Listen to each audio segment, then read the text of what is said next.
Hey, good morning, good afternoon, or good evening, no matter what time it is. I hope that you guys are having a great day. I'm really excited about today's training because today's training is going to go over something that's very, very fundamentally important to me and really, really important to you, and that is your brand.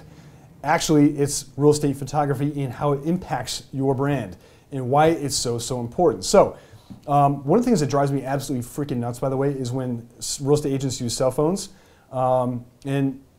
Like if you work for Ken James Realty, and you already know this because I say it all the time, if you work for my company and I catch you using a cell phone for pictures, for listing pictures, that person gets severed. It's just, there's no actual conversation about it because I've told everybody so many times that, you know, if you use this and your pictures aren't good, you will get fired. And that's just literally a company policy in the contractor agreement. And so understand how buyers are finding properties. And so let's take a look on, I'm going to share my screen with you for 2 seconds, on Zillow. And I know some of you guys don't like Zillow, but Zillow owns like 78% of the digital voice when it comes to home searches. And so you understand where the traffic is coming from, where people are actually viewing your listings, and how human nature, how they actually find your listing. And so I'm going to go in here and we're going to do this. I have not pre-done this, by the way. So I'm going to go in here. I'm just going to look at a zip code. Yeah, we'll use 85251. Which is Old Town Scottsdale. And now I'm going to look at I'll call them ads, right? Because they're kind of like ads. And it's funny, this actually says ad. I'm going to look at the ads for homes. And you need to think about it as an advertisement. And so that cover is going to be very, very important to your success as an advertisement. Okay, so I see this house right here. This is actually halfway decent. 8238 East Indian School Road, house for sale. I'm not mad at that. That's halfway decent. It's a twilight-ish photo. But look at this right here. So what is this? 6533 East 4th Street, $725,000. That's a cell phone pic. 100% it is. Don't even tell me it's not. And that looks like you got some sun flares going on. There's one pic. Okay, this is really good. They had to cut the price by 50 G's because they didn't get any offers. I wonder why. 453 views, 9 saves on Zillow for 3 days. And by the way, that's a really, really good neighborhood. That's Southwest Village, if you don't know where that is. So let's keep looking. Scroll here. I look at this. Okay, let me see if I find something else here. Just kind of give you some 4 examples. Scrolling, scrolling, scrolling. And this is what buyers do, by the way. They literally just sit here and they just scroll. Okay, let's look at next. Okay, I really like this pick. So this is 1.375 mil. This is at Optima. That's a good pick. Shout out to my home group for that. What do we got here? Mariposa. That's a decent pick here. Bam. Okay, I really like this pick. So if you notice here, 3101 North 81st Place in Scottsdale. That's 4-bed, 2-bath, 2,300 square foot. Okay, so this is actually a really, really nice picture. I like this picture a lot for a couple different reasons. Number one, I love very dramatic skies with the pinks and the blues and the purples and everything like that. That brings a little bit of drama into the photo. I really like good exposures. And if you look, there's some leading lines here. Definitely a professional photographer took these photos and definitely well staged. And so I look in here, okay, so photographer actually took time to edit out whatever was on the TV and put their own scenes in here. And the lighting is fantastic. White balance is perfect. Backyard, very, very dramatic.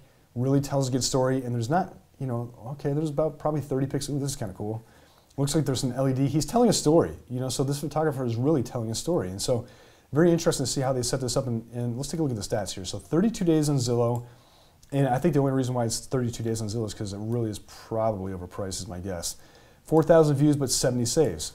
Now let's find something else that's been on Zillow for maybe the same amount of time. Okay, this is 30 days on Zillow. Let's look at this. Oh, I remember seeing this house. I've actually seen this house in person. So 30 days, 34,000 views. And the only reason is because this is only available to first-time home buyers. There's income limits here, and this is, I think, the Newtown program. And so that house is actually about $200,000 undervalued, or maybe $250,000 undervalued, which is why you see the traffic that it does. Let me find, not to pick on anybody here in particular, but 37 days. Let's take a look at this one real quick and just look at the stats. 88 views, 67 saves, decent price, $899,000. Let's find something with some bad picks and see what kind of views this has got. 52 days on Zillow. Let's see what this one looks like. Yeah, 2,419, about half, and about half the saves with an additional probably 20 days on Zillow. So you guys can see, photography makes a massive, massive difference in your conversion ratios. And so, if you're looking at these kind of things here, and this is another really good example too, 39 days on Zillow, 2,700 views, 44 saves. So when you start to understand sales funnels, and let me just clarify what a sales funnel is. A sales funnel, it legitimately looks like a funnel. Top of funnel exercise is going to be views on Zillow.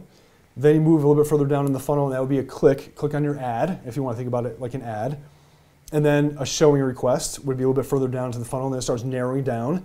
And then the actual showing, and then you have an offer written, and then you have escrow, and at the very bottom, what pops out of the bottom of that funnel is hopefully a dang commission check.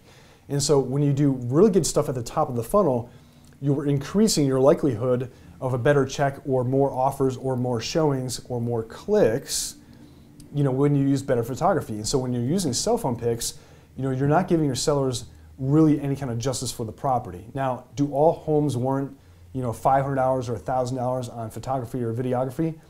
Perhaps not, but they all at least deserve good photography. I'm a big advocate of using twilight photos because I think they really are impactful. Those big purple skies really do draw your attention, and especially because 75% or 80% of the traffic is on mobile, it stops that scroll. How many times have you been on Instagram, something catches your eye, you stop the scroll and you look at it for 2 seconds, you're more likely to click on it. That's what you're trying to do with proper photography. Stop the scroll. Guys, thank you for tuning in. That is it for today. If you have any questions, comments, concerns, hit me up down in the comment section. I respond to each and every one of your comments. I genuinely appreciate you guys. Please take 2 seconds to like and subscribe if you haven't already. And I hope to see you guys very, very soon. Thanks so much. Take care. See ya.